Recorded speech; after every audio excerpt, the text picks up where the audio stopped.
Hi friends, ఎలా ఉన్నారు? బాగున్నారా? చూడండి, కరివేపాకు చెట్టు. కరివేపాకు తెంపుకుందామనేసి వచ్చాను. మా ఇంట్లోనే ఉంటుంది కరివేపాకు చెట్టు.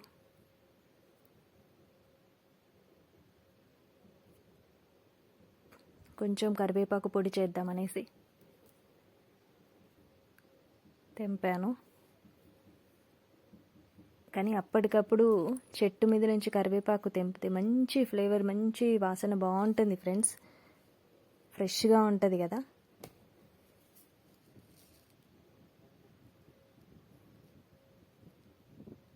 కానీ కరివేపాకు తినడం వల్ల చాలా ప్రయోజనాలు ఉన్నాయి ఫ్రెండ్స్. మంచి విటమిన్స్ ఉంటాయి కరివేపాకులో. అసలు మనం ఇప్పుడు ఈ కాలంలో జంక్ ఫుడ్ ప్రిఫరెన్స్ ఇస్తున్నాం, కానీ ఒకప్పుడు అసలు ఎల్లిపాయ కారం, కరివేపాకు పొడి అవి తినడం వల్లనే వాళ్ళంతా గట్టిగా ఉన్నారో తెలుసా. వేడి వేడి అన్నంలో ఎల్లిపాయ కారం అలా వేసుకొని మంచిగా నెయ్యి వేసుకొని తినేవాళ్ళు. కొంచెం ఆయిల్ తీసుకొని శనగపప్పు కొంచెమే వేసాను, జీలకర్ర ఎక్కువ వేసుకున్నాను ఫ్రెండ్స్. జీలకర్ర హెల్త్కి మంచిది కాబట్టి జీలకర్ర ఎక్కువ వేసుకున్నాను. కరివేపాకు వేసాను. ఇంకా నేను ఏ పప్పులు వేయలేదు ఫ్రెండ్స్, ఎందుకంటే మనం హెల్త్కి ఏదైతే మంచిదో అదే యూజ్ చేస్తే మంచిదని నా ఉద్దేశం. అందుకే ఆయిల్ కూడా కొంచెమే వేసాను. శనగపప్పు టేస్టీ కోసం కొంచెం వేసాను. జీలకర్ర హెల్త్కి మంచిది కాబట్టి ఎక్కువ వేసాను. కరివేపాకు వేసుకున్నాను. మంచిగా వేయించుకోవాలి కరివేపాకుని.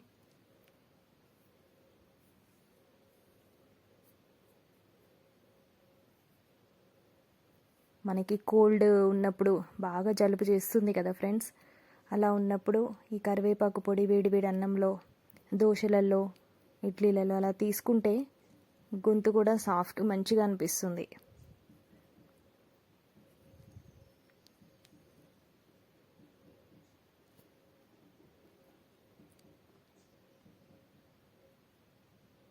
ఇంకా కొంచెం వేయించుకోవాలి.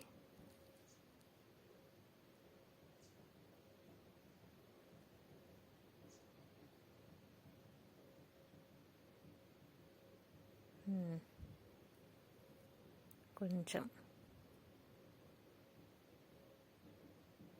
స్టవ్ చిన్నగానే పెట్టుకోవాలి ఎప్పుడైనా సరే ఫ్రెండ్స్. స్టవ్ పెద్దగా పెట్టుకుంటే మాడిపోయినట్టు అవుతుంది. చిన్నగా పెట్టుకొని వేయించుకోవాలి.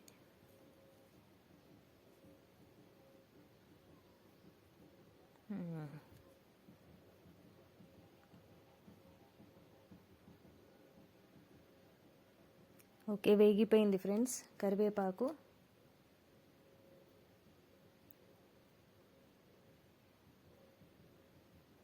కొంచెం సేపు చల్లారబెట్టుకోవాలి.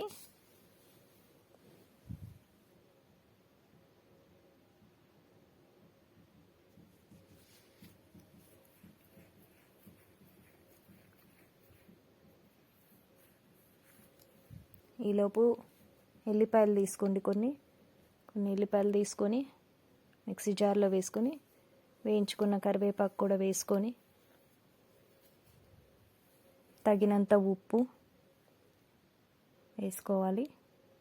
ఎప్పుడైనా సాల్ట్ కొంచెమే వేసుకోవాలి ఫ్రెండ్స్. తగినంత కారం ఎక్కువగానే వేసుకోవాలి. కొంచెం కారం తింటేనే బాగుంటుంది కరివేపాకు పొడిలో. సాల్ట్ సరిపోకపోతే తర్వాత అయినా వేసుకోవచ్చు. ఈలోపు నేను దోశ వేసుకున్నాను ఫ్రెండ్స్ వేడివేడిగా.